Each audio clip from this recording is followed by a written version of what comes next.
صدقے کی کیا اہمیت ہے ہمارے دین میں. جیسے میں نے ابھی آپ کو بتایا اللہ کی رضا کا ذریعہ ہے, اللہ کے قرب کا ذریعہ ہے. اس کے علاوہ صدقہ گناہوں کو مٹا دیتا ہے. کتنی بڑی بات ہے نا کہ گناہوں کا مٹ جانا, جس کے لیے ہم ہر وقت کوشش کر رہے ہوتے ہیں, استغفار کرتے ہیں کہ اللہ ہمارے گناہ معاف کر دے. پھر اسی طرح آگ سے بچاؤ ہے. نبی کریم صلی اللہ علیہ وسلم نے فرمایا کہ خواہ کھجور کا ایک ٹکڑا, کھجور بھی پوری نہیں, کھجور کا ایک ٹکڑا ہی دو تم, لیکن وہ دے کے بھی آگ سے بچو. تو آگ سے بچانے والا ہے. پھر اس کے بعد رزق کو کھینچ لانے والا ہے. ہم ہر وقت کوشش میں ہوتے ہیں کہ ہمارا مال بڑھ جائے, ہماری صلاحیت ہے, کیونکہ ہمیں پتہ ہے نا رزق تو ہر چیز ہے, ہر وہ نعمت جو اللہ نے عطا کی ہے وہ رزق ہے. تو آپ کی نعمتوں کی بقا اور رزق کو کھینچ لانے والی چیز صدقہ ہے. جیسے وہ حدیث قدسی میں آتا ہے کہ اے ابن آدم تم خرچ کرو, تم پہ خرچ کیا جائے گا. سبحان اللہ. اور پھر اسی طرح قرآن میں جیسے ہماری رہنمائی کی گئی البقرہ میں کہ تم ایک دانہ بھی اللہ کی راہ میں دیتے ہو تو 700 گنا بڑھتا ہے وہ جو پوری مثال آتی ہے البقرہ میں. پھر اس کے بعد آپ دیکھیے کہ ہم ہر وقت ہمیں خوف ہوتا ہے اب ہمارے نقصان کا, کہ کوئی نقصان نہ ہو جائے. تو آفات اور بلاؤں کو ٹالنے والا صدقہ ہے. حدیث میں آتا ہے کہ صدقہ جو ہے وہ اللہ کے غضب کو دور کرتا ہے اور بری موت سے بچاتا ہے. اتنے فوائد ہیں صدقہ کے. جی بالکل. اور پھر آپ دیکھیے کہ روحانی سکون یہ سب سے امپورٹنٹ چیز ہے. ہم بے شک جسمانی طور پر صحت مند بھی ہونا, اگر دل میں چین اور قرار نہیں ہے تو ہمیں لگتا ہے ہم شاید جسمانی طور پہ بھی بیمار ہو گئے.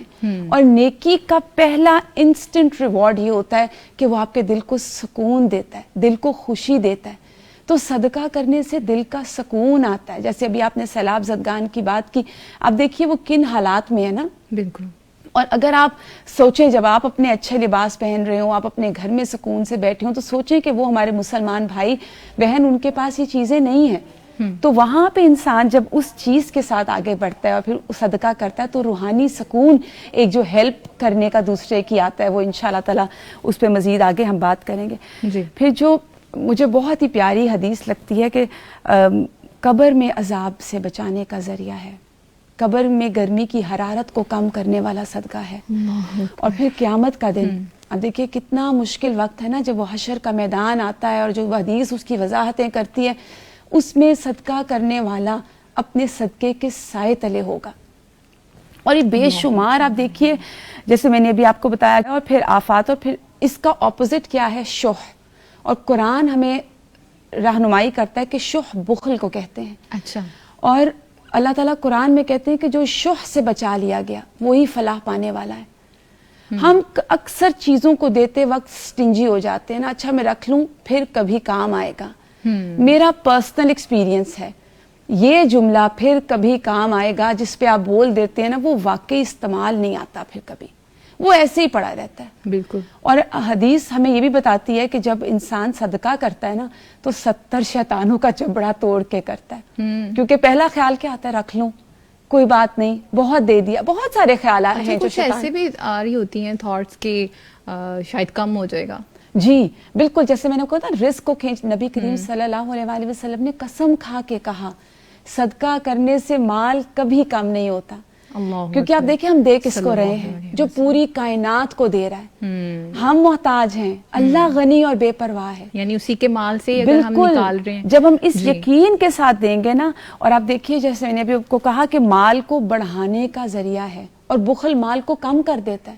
ہم جس چیز کو بچا کے رکھتے ہیں نا, وہ خواہ ہماری ذات ہی کیوں نہ ہو, اگر ہم اپنی ذات کو لے کے لوگوں تک خیر پہنچاتے ہیں, بھلائی پہنچاتے ہیں, ہم ابھی کریں گے انشاءاللہ, تو وہ بھی صدقہ ہے. ہم جتنا اپنی جان کو بچائیں, نہیں میں اٹھ نہیں سکتی, نہیں میں یہ کر نہیں سکتی, وہ اتنا پیاری وہ شعر ہے نا, مجھے بڑا اچھا لگتا ہے, تو بچا بچا کے نہ رکھ اسے, تیرا آئینہ ہے وہ آئینہ, کہ شکستہ ہو تو عزیز تر ہے نگاہ آئینہ ساز میں. تو دیکھیں کتنی خوبصورت بات ہے کہ صدقہ کے اتنے فوائد ہیں دنیا اور آخرت. اور پھر اس میں ایک چیز میں کہنا چاہوں گی کنکلوڈ کرتے ہوئے کہ صدقہ کرتے ہوئے اپنی نیت کو اللہ کے چہرے کی خاطر رکھیں. اللہ مجھے اس کے ذریعے آپ کا دیدار چاہیے. ہمارے ٹارگٹس دنیا ہوتی ہے, دنیا تو ختم ہو ہی جائے گی, اور جتنا رزق میرے اور آپ کے لیے اللہ نے لکھ دیا نا, میں اور آپ اس سے ایکسیڈ نہیں کر سکتے. تو انشاءاللہ بس یہ کہ نیت ہماری اللہ کے لیے خالص ہو, اور بہترین عبادت ہے اور آخرت میں بہت فائدہ دینے والی ہے. انشاءاللہ انشاءاللہ.